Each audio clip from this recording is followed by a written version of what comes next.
আমরা অর্গানন থেকে কিছু আলোচনা করি। 164 সর্বোত্তম বলিয়া নির্বাচিত ঔষধের মধ্যে, সর্বোত্তম বলিয়া নির্বাচিত ঔষধের মধ্যে আমি এই রোগীটার ক্ষেত্রে ধারণা করলাম যে আমার সালফারটাই সঠিক নির্বাচন এবং সর্বোত্তম নির্বাচিত ওষুধ আমার সালফার এই রোগীর জন্য। আচ্ছা, রোগের সদৃশ অল্প সংখ্যক লক্ষণ বর্তমান থাকিলেও রোগের লক্ষণ যদি অল্প থাকে, স্বল্প সংখ্যক, এমনও যদি হয়, তাহা আরোগ্যের বিঘ্নকর হয় না। দেখা গেল হয়তো আমি বলছিলাম যে আজকে যে পেশেন্টটা দেখলাম তার মলদ্বারে একটা জ্বালা, তারই অপারেশন করেছে 2 মাস আগে। অর্শ অপারেশন করার পরে রক্ত পড়াটা বন্ধ হয়ে গেছে, কিন্তু দিন 10-12 ধরে তার মলদ্বারে প্রচন্ড জ্বালা। একটা আঙ্গিক লক্ষণ, একদৈশিক লক্ষণ বললেও চলে, কিন্তু না, ওখানে খুঁজলে আরো কিছু পাওয়া যায়। তো এইখানে রোগীটার কি হলো, অল্প সংখ্যক লক্ষণ, আর কোনো কষ্ট নেই, কিন্তু কষ্ট আছে, সেগুলি আমাদের আবিষ্কার করতে হয় কি করে। এবার দেখা গেল, আমি বলছি যে তাহা আরোগ্যের বিঘ্ন কর হয় না যদি ঔষধের এই অল্প সংখ্যক লক্ষণই রোগের প্রধানভাবে অসাধারণ এবং অদ্ভুত ভাবে স্বতন্ত্রতা সম্পন্ন লক্ষণ হয়। বুঝলেন? অল্প সংখ্যক লক্ষণ হোক, তাতে কিছু যায় যাবে না, যদি সেই লক্ষণটা অসাধারণ, অদ্ভুত এবং বিরল লক্ষণ হয়, তাহলে রোগীটা আরোগ্য হবে।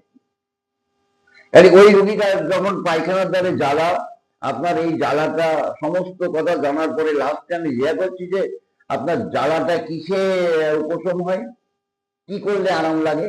বললো গরম সেক দিলে আমার জ্বালাটা কমে যায়, আরাম পায়। তাহলে আমাদের টোটাল রেপার্টারির মধ্যে বা টোটাল মেডিসিনের মধ্যে লক্ষণ সকল সমূহের মধ্যে আমরা লক্ষ্য করতে পারি কি, জ্বালা ঠান্ডায় উপশম তো সাধারণ লক্ষণ, অসাধারণ লক্ষণ কি জ্বালা উত্তাপে উপশম। তাহলে এই লক্ষণটা একমাত্র আর্সেনিকেই আমরা লক্ষ্য করতে পারি। এবং আরো লক্ষ্য করলাম যে এই রোগীটা কিন্তু এখানে অন্তত 5 বার বসলো আর 5 বার হেঁটে বেড়ালো।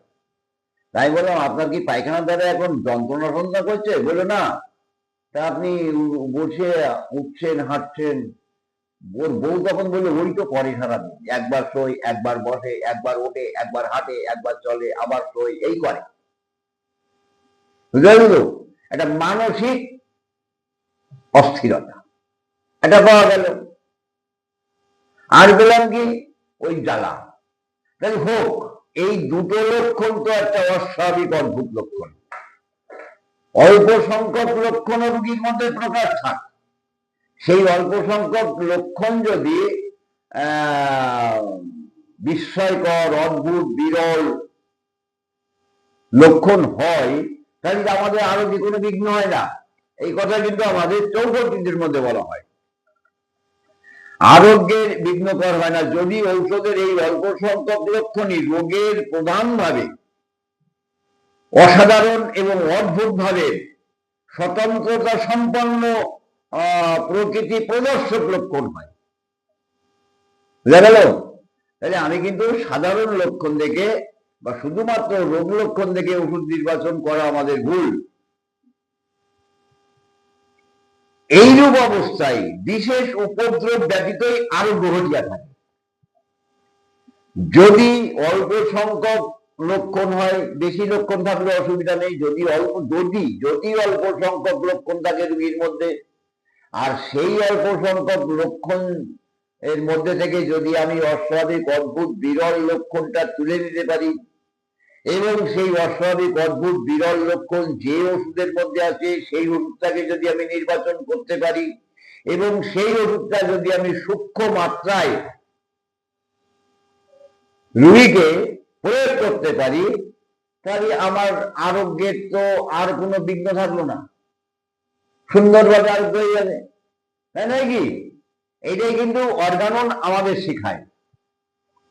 165 তথাপি যদি নির্বাচিত ঔষধের লক্ষণ সমূহের মধ্যে ওই রোগের পরিচায়ক বিশেষ অসাধারণ লক্ষণ সকলের সাদৃশ্য কোনো লক্ষণ না থাকে, যদি দ্বিতীয়টা বলা হচ্ছে, যদি আমরা কোনো রুগী দেখার সময় তার মধ্যে অসাধারণ অদ্ভুত বিরল লক্ষণ, পরিচয়ক লক্ষণ, বিশেষ লক্ষণ এগুলি যদি না থাকে, এবং যদি ঔষধটি রোগের কেবল সাধারণ অস্ফুট অস্পষ্টভাবে বর্ণিত অবস্থা সকলের, যেমন গা বমি,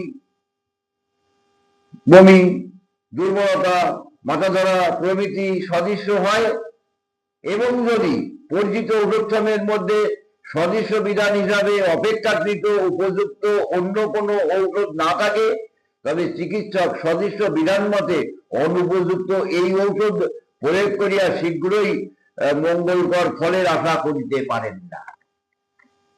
তাই তো? তাই প্রথম দোষটা কি হচ্ছে, প্রথম অবস্থাটা কি হচ্ছে? প্রথম অবস্থা রোগীর মধ্যে থেকে অস্বাভাবিক, অদ্ভুত, বিরল লক্ষণ, পরিচয়ক লক্ষণ, মানসিক বা দৈহিক আমি কিছুই পেলাম না। তাহলে এখানে প্রশ্ন হচ্ছে, পেলাম না, না আছে আমি আবিষ্কার করতে পারলাম না? তার মধ্যে আছে আমি কেস রেকর্ড করিনি তাই আবিষ্কার করতে পারলাম না, আমার জ্ঞানের অভাব তাই আমি আবিষ্কার করতে পারলাম না।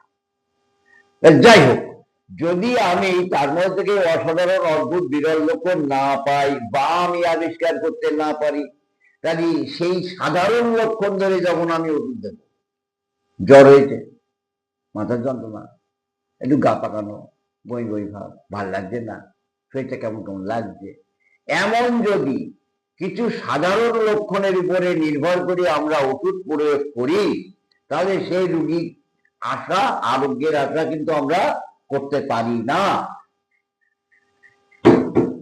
এইবার ব্যাপার হচ্ছে, আমার অশ্ব দিয়ে রক্ত পড়ছে, একটা সাধারণ লক্ষণ। রোগীর মধ্যে থেকে আমার অস্বাভাবিক, অদ্ভুত, বিরল লক্ষণ তো কিছু আবিষ্কার করতে হবে। তাহলে আমি কিসের উপরে নির্ভর করে ওষুধ দেবো? আমি কেনই বা নাক দেবো, কেনই বা স্কুইলাসিড দেবো, কেনই বা কলিনসোনিয়া দেবো, কেনই বা পিওনিয়া দেবো, কেনই বা নাক দেবো, কেনই বা সিবলিনাম দেবো? তাহলে আমার রোগীর মধ্যে থেকে অস্বাভাবিক, অদ্ভুত, বিরল লক্ষণ যদি আমি না পাই, সাধারণ লক্ষণের উপরে নির্ভর করে যদি আমি কোনো সাধারণ ওষুধ নির্বাচন করে প্রয়োগ করি, তাহলে কিন্তু আমি সেই রোগীর আরোগ্যের আশা কখনোই করতে পারবো না। তাহলে আমার ভুল আমাকে ধরতে হবে যে আমার এই রোগীটা আরোগ্য হচ্ছে না কেন, এখানে আমার দোষ কি বা রোগীর দোষ কি? আমি যে ওষুধগুলি দিচ্ছি, এই যে নাকটা হয়তো তাকে দিয়েছি, হয়তো তাকে দিয়েছি, তার নাকের আমি কি পেয়েছিলাম? আমি যে লাইকোপোডিয়াম তাকে দিয়েছিলাম, তার লাইকোপোডিয়ামের আমি কি পেয়েছিলাম? এই প্রশ্ন যতদিন নিজের মনে নিজের না হবে, অর্থাৎ নিজে নিজে যে কোনো কর্মের আত্মসমালোচনা করার মতন জ্ঞান যদি না থাকে, তাহলে আত্মসংশোধন করা কিন্তু জীবনে কখনোই সম্ভব না। তাহলে আমি যে পদে দাঁড়িয়ে আছি, অর্থাৎ যে ডাক্তারি করছি, সেই ডাক্তারি করা না করা কিন্তু আমার সমান, বরং এই ডাক্তারি করা থেকে, এই রকম ডাক্তারি করে মানুষকে ক্ষতি না করা থেকে না করাই ভালো, ক্ষতি করার থেকে না করাই ভালো। বুঝা গেল? তাহলে 164 আর 165, 62, 63, 64, 65, তাহলে এই দুটোতে বলা হচ্ছে নির্বাচিত ঔষধ, যদি নির্বাচিত রোগীর মধ্যে যদি অল্প সংখ্যক লক্ষণ থাকে, আর সেই লক্ষণ যদি অসাধারণ, অদ্ভুত, বিরল বা পরিচয়ক লক্ষণ হয়, তাহলে নির্বাচিত ওষুধ কিন্তু সেই রোগীকে আরোগ্য করে দেবে।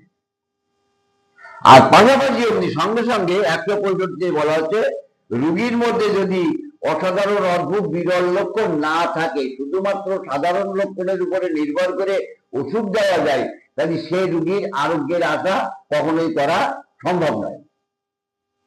বুঝা গেল? তাহলে আমাদের বারবার করে মনে হচ্ছে, ওই জন্য আমি বারবার করে বলি হোমিওপ্যাথির 3টে কথা: law of similar, law of simplex, law of minimum. Similar মধ্যে সর্বাঙ্গীন সিমিলিয়ার তো সবসময় হয় না, অন্তত কিছু সিমিলিয়ারও করতে হবে। যদি সিমিলিয়ার করতে হবে সাধারণ লক্ষণ দিয়ে না, অসাধারণ, অদ্ভুত, বিরল লক্ষণ, জেনারেটিভ বা মডালিটিভ, সর্বাঙ্গীন, মানসিক লক্ষণ, এইগুলি দেখে কিন্তু তোমাকে সিমিলিয়ার করতে হবে। ঠিক আছে, দেখো।